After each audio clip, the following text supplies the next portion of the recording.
Muy buenas tardes.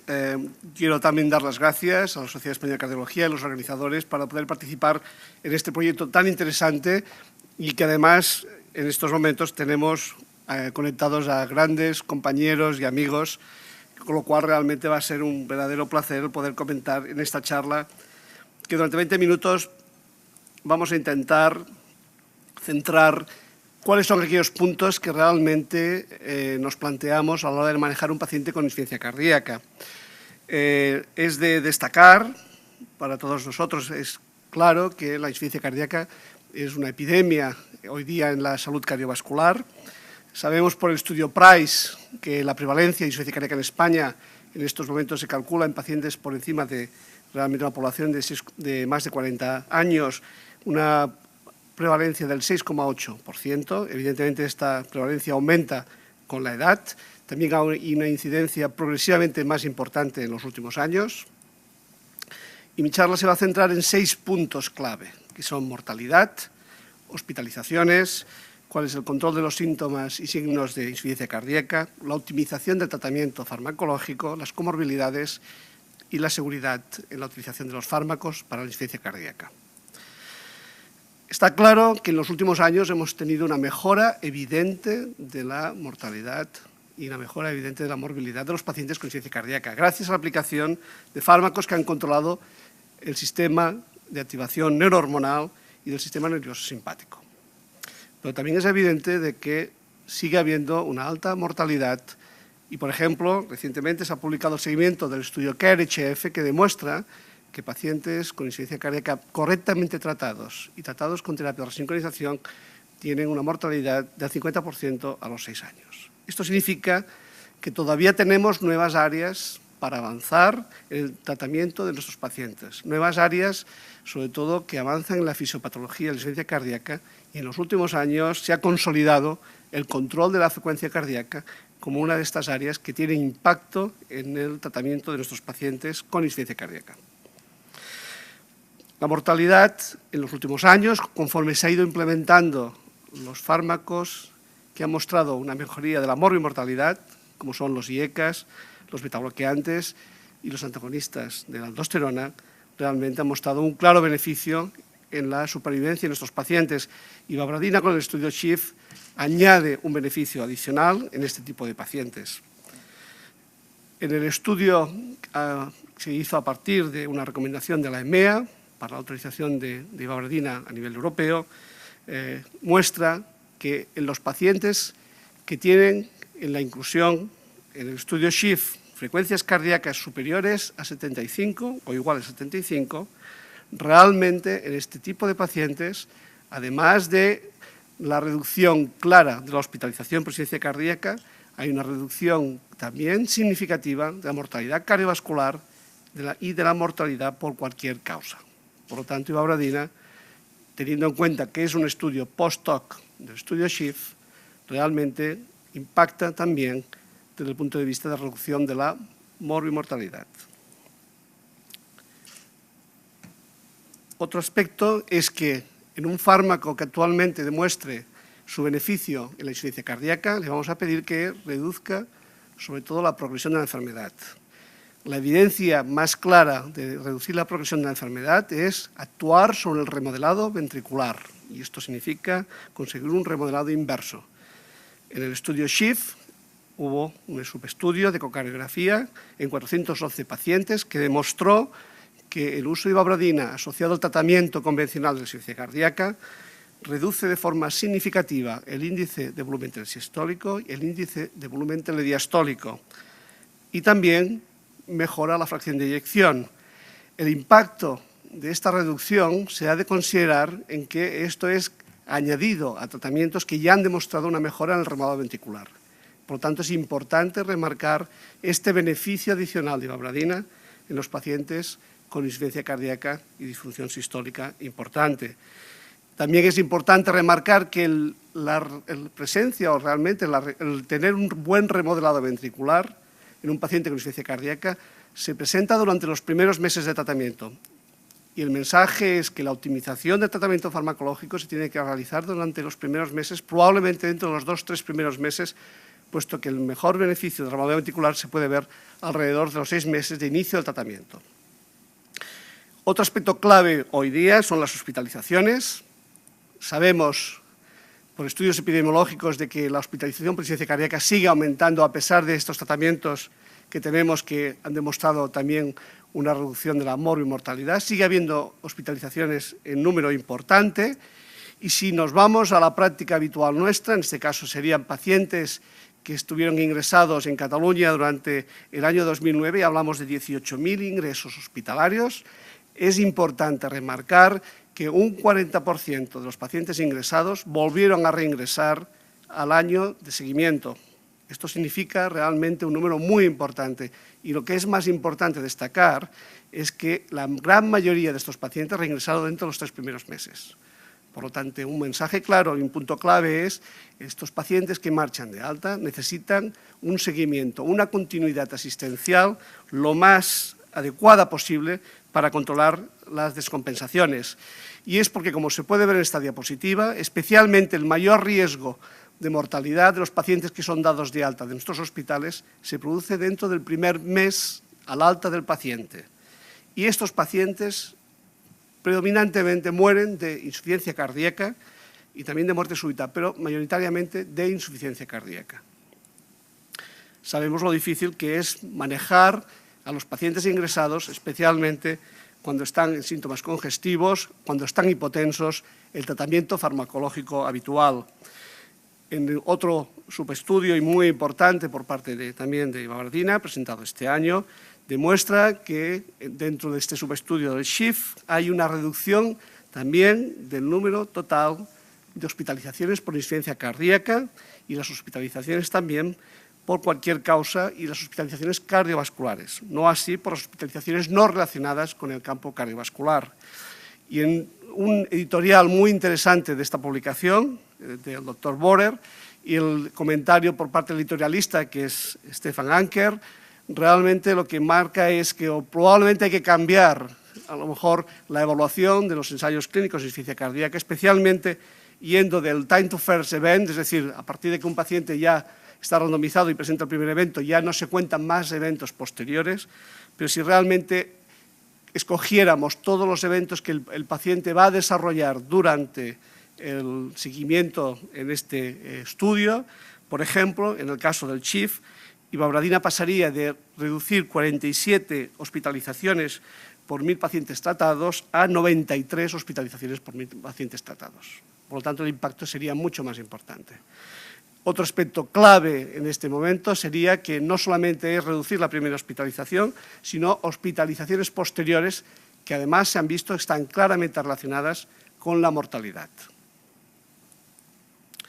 Finalmente, remarcar que la hospitalización hoy día es un tema de coste importante.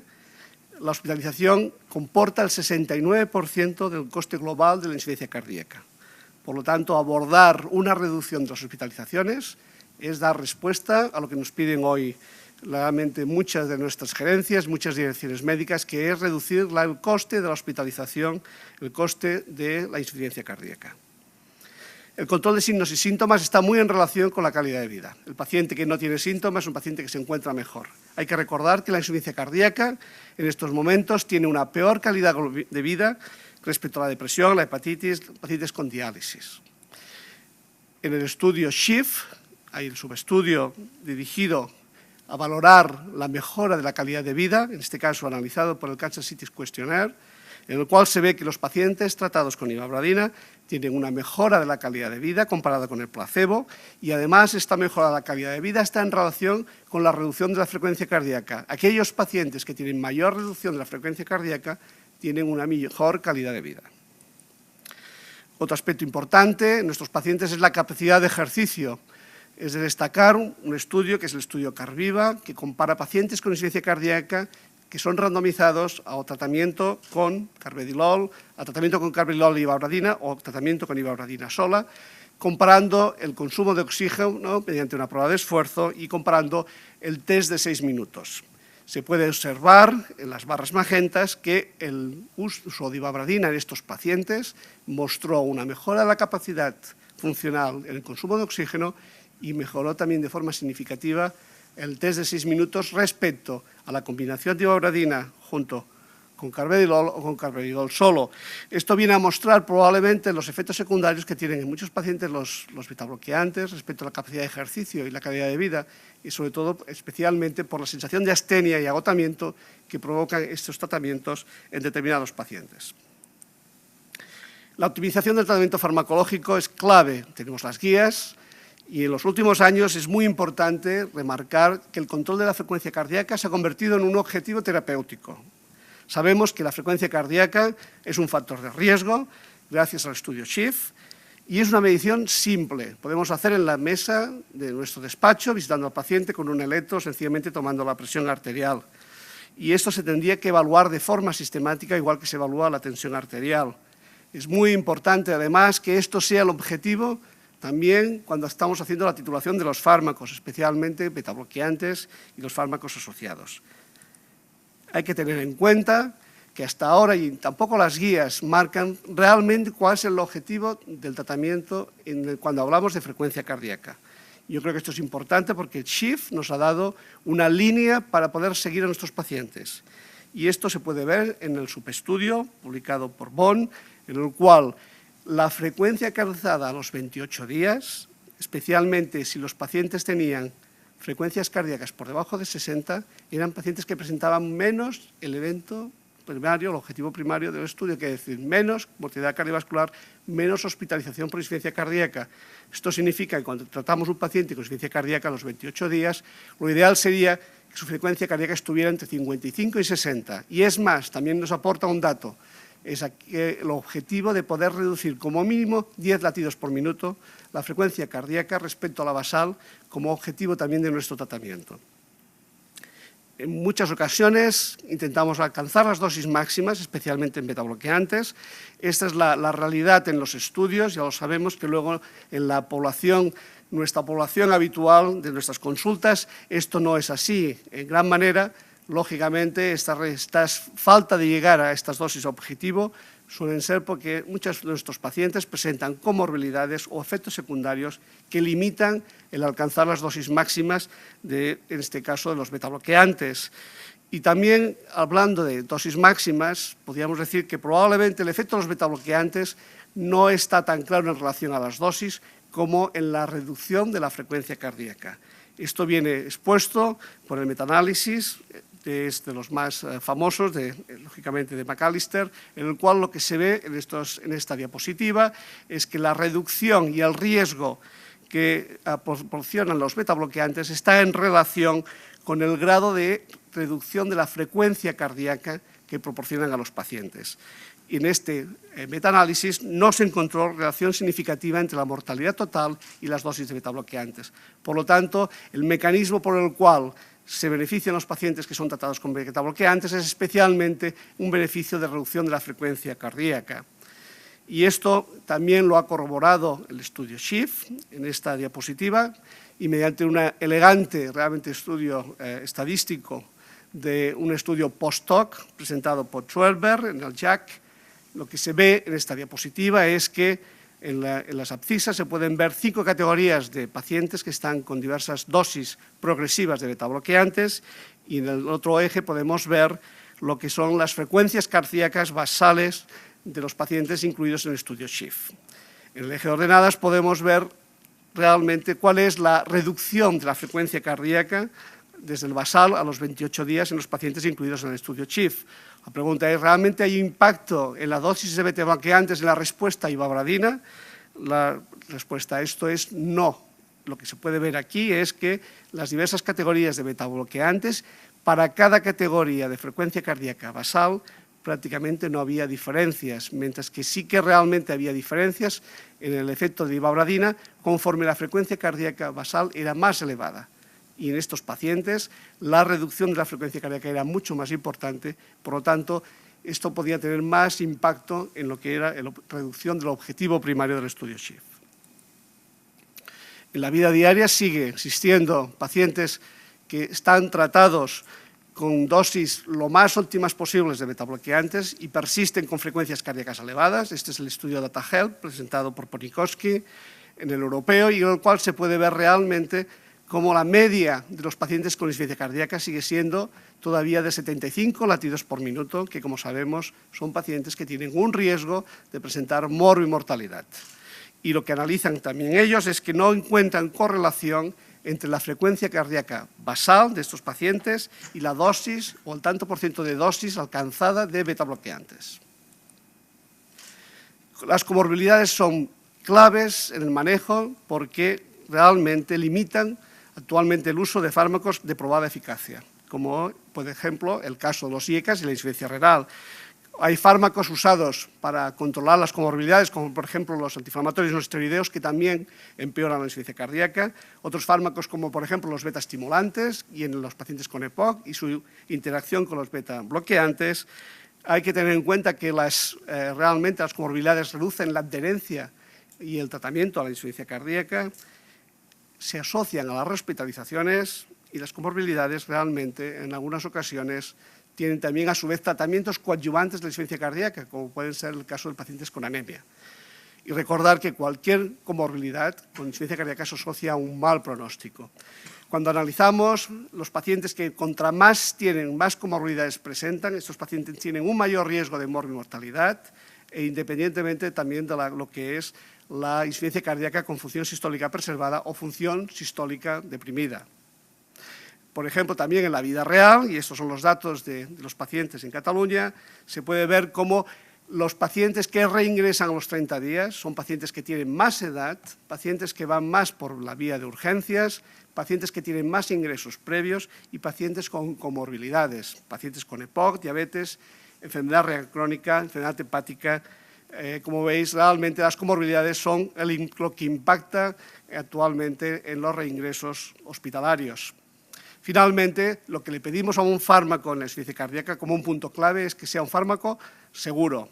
Ibauradina, como veis, en el estudio CHIEF, solo tuvo, aquí podéis ver, un 1% de bradicardia sintomática o bradicardia asintomática, realmente como motivo de retirada del fármaco. Y otro aspecto importante es la asociación de fármacos en pacientes, especialmente aquellos pacientes que tienen comorbilidades, pero aquí podéis tener, por ejemplo, en el estudio CHIEF, como prácticamente un 60% de los pacientes también estaban tomando antagonistas de aldosterona. Otros subestudios se preguntaban, ¿hay realmente interacción respecto al uso de ibauradina respecto al uso conjunto con antagonistas de aldosterona? La respuesta a esto es no. Realmente los pacientes, independientemente que estén con o sin antagonistas de aldosterona, no se modifica el objetivo primario y es más, hay más beneficio en los pacientes que llevan antagonistas de la aldosterona asociado a ibauradina que en los que no lo llevan. Por lo tanto, ibauradina es segura y es segura también asociada a otros fármacos como son los antagonistas de la aldosterona en pacientes con insuficiencia cardíaca. Recordar que el hecho de que un fármaco sea seguro, que sea bien tolerado, favorece la adherencia a los fármacos. Y la adherencia a los fármacos, como sabéis muy bien por el estudio Mahler, muestra que aquellos pacientes que tienen adherencia tienen mejor supervivencia. Quiero acabar recordando nuevamente que por todos estos motivos yo creo que ibauradina está bien posicionada hoy día en las guías de la Sociedad Europea de Cardiología, como bien ha dicho el doctor Anguita, con los grados de recomendación comentados.